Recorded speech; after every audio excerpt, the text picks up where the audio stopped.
Hey, what's up guys, it's DarkArmedDuelist, and today we're doing a Necroz deck profile. So this is going to be a really cool deck because it actually just got 2 more Necroz of Unicorn, which you guys might be thinking, that's okay. But it actually opens up a lot of plays for this deck. There was very minimal hits on the ban list. There was actually no hits on the ban list. They were just released Unicorn to 3, Kanahawk to 3, and Altergeist to 3. Altergeist Multifaker to 3, which is kind of crazy that they only moved 3 cards, but I've seen lists where they didn't move anything. So without further ado guys, don't forget to like, comment, subscribe. Hit the bell notification, become part of the notification squad, and definitely check out the Patreon down in the description below because we got some awesome rewards for you guys, like getting your name in the description for every single video, getting a deck profile every single month that you're a patron, or getting a signed card in the mail, which is really cool. So without further ado, let's get straight on into this. So first off, we're going to be playing 2 copies of Necroz of Trishula. I do play 2 copies of Necroz of Trishula in my build. Some people just play 1. I like 2 particularly because sometimes you draw into it. Sometimes you just need that copy of Necroz of Trishula and you just hard draw into it. And it's just a really good card because it also has an effect in the hand. It has the same effect of Trishula when it's ritual summoned. Trishula is when it's synchro summoned, but when this one's ritual summoned, you get to banish exactly 3 cards, 1 from your opponent's hand, field, and graveyard. And it also has the ability that when a card effect is activated that targets a Necroz card you control, quick effect, you can discard this card from your hand to negate the effect, which just is really good to be able to protect your Necroz monsters, to stop them from getting, targeted by particular effects. It also has the ability that you cannot use a level 9 monster to ritual summon this card. Not that big of a deal, but that is something to keep in mind. Then we play 2 copies of Necroz of Valkyrius. Necroz of Valkyrius is a really good card in here because Necroz of Valkyrius has the ability that, again, you can't ritual summon this card using a level 8. You have to use a level 9. You have to use something or a combination of monsters to get to that level 8. But it has the ability that when your opponent declares an attack, you can banish 1 Necroz card from your graveyard and discard this card, negate the attack, and end the battle phase. So it just completely ends that battle phase, which is super, super helpful for the deck. It also has the ability that during your main phase, when it's on the field, you can tribute 2 monsters from your hand and or your field, and if you do, draw the same number of cards you tributed. Getting 2 cards to draw 2 can help out. The deck is already really consistent, so I just play 2 Valkyrius. Then I play 3 copies of Braxton. The majority of people who play Necroz are going to know what this card does. It's insanely good, and you don't play Necroz and you just see Necroz, everybody knows what this does. You discard it from your hand to add any Necroz card, a Necroz monster from your deck to your hand. But the effect that a lot of people forget about on this card is when it's summoned, you can target 2 face-up monsters on the field that were special summoned from your extra deck and shuffle them into the deck. That is really good. Braxton is one of the best cards in the entire deck, even just to summon and be able to bounce 2 cards, and it can push your opponent to use resources to either stop the Braxton or to just get 2 resources gone. We then play 3 copies of Unicorn. It's back. He's back. You can play 3 Unicorn now, which is really cool. Necroz of Unicorn is a really neat one because what it does is you can discard it to target a Necroz card in your graveyard and add it back to your hand, except another copy of itself. So you can't just loop and keep getting Unicorn back. But it also has the ability that you can negate the effects of all face-up monsters on the field that were special summoned from the extra deck. That's really good. That's a lingering effect that Necroz of Braxton has, that it just stops every single monster that was special summoned from the extra deck's effect. That is really good. This card was at 1 for the longest time, for like a long time. This card was at 1, and finally they just started bringing Necroz back off the ban list, and Unicorn, just on the last ban list, went to 3. I think it'll stay at 3 because it's been in the OCG at 3 for a little while now, and it hasn't done anything crazy, but it is a good card to just put on the field, especially if your opponent's trying to special summon from the extra deck a lot. This card can really shut them down. Then we play 2 copies of Necroz of Colossalus. Colossalus is a neat one to actually combo getting it on the field with your Unicorn because it can protect your Unicorn because during either player's turn you can target a face-up monster on the field that was special summoned from the extra deck, and until the end phase its attack becomes 0. So if you're negating the effects and then you reduce its attack to 0, then Unicorn's pretty much protected, and it's going to hinder a lot of their special summons as well because you're going to be able to just block everything that they're doing with the Colossalus. Now, this card also has the ability that you can discard this card to add a Necroz spell or trap from your deck to your hand. That's really helpful to add one of your ritual spells from your deck to your hand, and that just helps with the consistency. I mean, just looking at the deck right off the bat, you get to draw 2 off this one, you can add any Necroz off of this one, you can add any one back from the graveyard off this one, and you can add any spell, basically your ritual spells off of the Colossalus. Like, I mean, that's pretty good. I mean, you're getting all that value. So then I play one copy of Chalice Slime. Chalice Slime is pretty much the searcher for the copies of Incantations. I bumped it down to 1. I thought about cutting the Incantations completely out of the deck. I haven't yet, and I might do a future deck profile where I'm not playing Incantations in here, but I have dramatically reduced the amount of Incantations I am playing in the deck at all. The deck works just fine as it is without them, but I like the consistency of the Incantations for the moment. I'm still kind of playing around with taking them out. So, I'm playing one Chalice Slime. The Chalice Slime, you reveal a ritual monster in your hand, discard a card. You reveal this card in your hand, discard a card, and then special summon an incantation from deck, which essentially says, hey, search a monster or a spell, and it also baits your opponent's Ash Blossoms and stuff like that. Now, I just play a single copy of Shuret. Shuret is fine to me at 1. Because it's searchable, and it has the ability that if you're going to ritual summon a Necroz monster, you can use it as the entire tribute, which is really good. And if you use this card as if this card is tributed by a card effect, then you get to add a Necroz warrior monster from your deck to your hand, which is going to be your Trishula, your copy of Colossalus, and your Bryonyx, which is those 3. Then for the Incantations, we're playing 2 copies of Talismandra, which searches our ritual monsters. 2 copies of Kandal, searches the ritual spells, 1 Bookstone, and 1 Pencil Plume. Now, these are at the ratios that they're at because you can still search with them, and so that's why you play them at...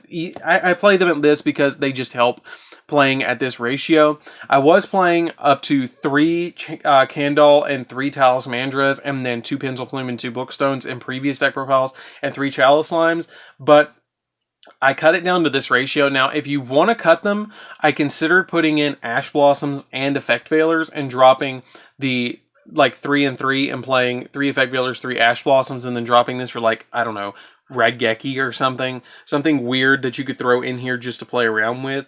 But it's totally up to you how you play this. I even thought about throwing an evenly matched in here, but I'm still kind of playing around with exactly my final build. I like this build as it stands, but for the consistency, this build is insane. I can get out Unicorn, Colossalus, and Trishula first turn. It's easy. So, and I will do test hands of this deck. I really love this deck, and there will be test hands of this version, and I'll probably do another version without the copies of the Incantations in it later. So, that's it for the Incantations and the Necroz. Let me show you the other tech cards that I am playing in here. So, for the other tech cards, I am playing 3 copies of Manju. Manju helps out because it adds a ritual spell or ritual monster. And Sinju, I'm playing 3 Sinju as well, because it adds a ritual monster from your deck to your hand. That's really helpful because you can just normal summon out the Sinju and grab out any of your Necroz monsters. You can grab Colossalus and then use Colossus' effect to discard and then add a ritual spell. So it's kind of like it doesn't matter. It's Manju with extra steps to me. So it's not that big of a deal to just normal summon Sinju and Manju. You have both of them. And plus, I do kind of rely a little bit on the extra deck in this build. So the Incantations get off the field very quickly for me because I do actually deal with in the extra deck with this particular build. So I do go for a couple of rank 4s. So that's it for the tech cards. Let's get into the spells. So for the spells, I am playing a single copy of Double or Nothing. I'll give you 1 hint of what I'm playing in the extra deck. The Double or Nothing helps me go into Utopia double and then Utopia to go for 10,000. That's a really good, this deck locks down, okay? It does lock down. It's very consistent. But if you look at your opponent and they've got a monster on the field and it's they don't have any negations and you know they don't have any negations, you can easily put a Unicorn and a Sinju on the field and then overlay them. And if you have Colossalus on the field and it was a monster special summon the extra deck, you can reduce that monster's attack to 0 and then swing into the monster that they've got for 10,000. That's really cheeky. And so Utopia double really helps out in the deck. 1 copy of Incantation Inception. Inception's pretty good. You could drop this and the Chalice Slime for 2 Nibirus, and then drop the Incantation monsters for hand traps if you want to go that route and make it a little bit more control and a little less swarm. You can go that route if you want, or play Infinite Impermanence or evenly matches. It totally is up to you. But again, I'll do another deck profile later and have no Incantations in here. We're playing 2 copies of Mirror. Mirror's really good because you can ritual summon any Necroz ritual monster by treating monster in your hand or field and or banishing Necroz from your graveyard, whose level exactly equal 1 of your Necroz ritual monsters in your hand, which is really helpful to be able to just ritual summon them out with this card. 2 copies of Cycle. Cycle's really good because it lets you ritual summon them out of the graveyard, because it lets you ritual summon out of the graveyard or hand. Now, Cycle's probably one of my favorites along with Kaleidoscope. Kaleidoscope, I play it too because I do play a lot of cards in the extra deck that let me get my Necroz directly to the field, which is super helpful. And so the Kaleidoscope, being able to send monsters from the extra deck as the cost for your Necroz monsters, is crazy good. Especially when you're trying to go for like Trishula and you send shooting Quasar to the graveyard and summon Trishula and Colossus. That's really good. Or if you have Valkyrius and Unicorn in the hand, you can go Valkyrius Unicorn with a shooting Quasar to summon it on the field. We then play 3 copies of Preparation of Rites because why not more consistency cards? This card's really good because it lets you add a level 7 or lower ritual monster from your deck to your hand, and then you add a ritual spell from your deck to your hand. And then we play 3 copies of Call by the Grave because the Call by the Grave stop our opponent's hand trap. So that's it for the main deck, guys. Let's get into the extra deck.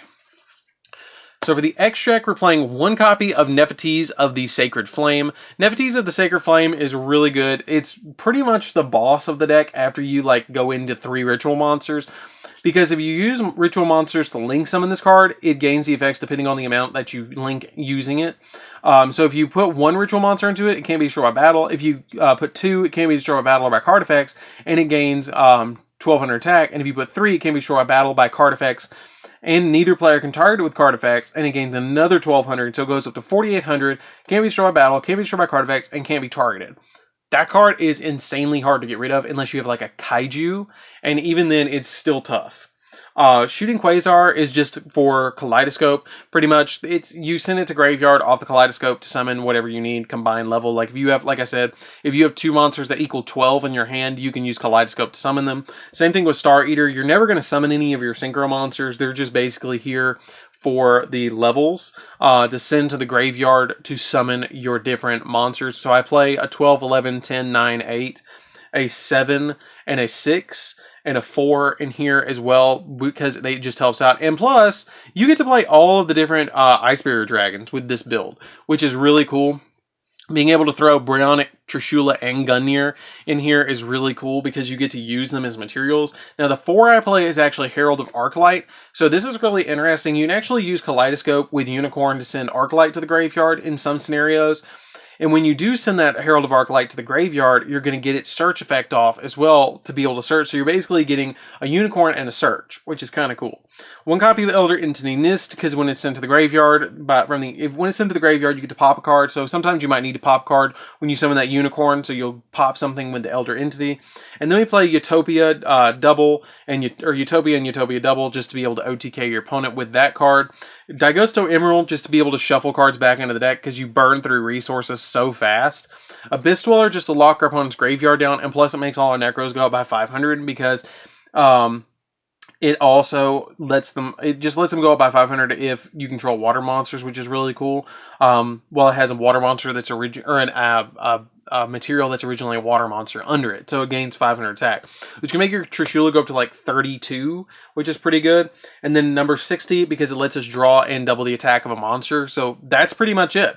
Really fun deck. There will be test hands of this, so don't worry. I'm probably going to do them in the next day or so. I usually like to release the deck profile first and then the test hands a couple of days later, or from an old deck profile I might do the deck profile first and then the test hand way later. But there will be test hands of Necros. Don't worry, that's happening. So that's it for the deck, guys. I hope you guys enjoyed it. Don't forget to like, comment, subscribe.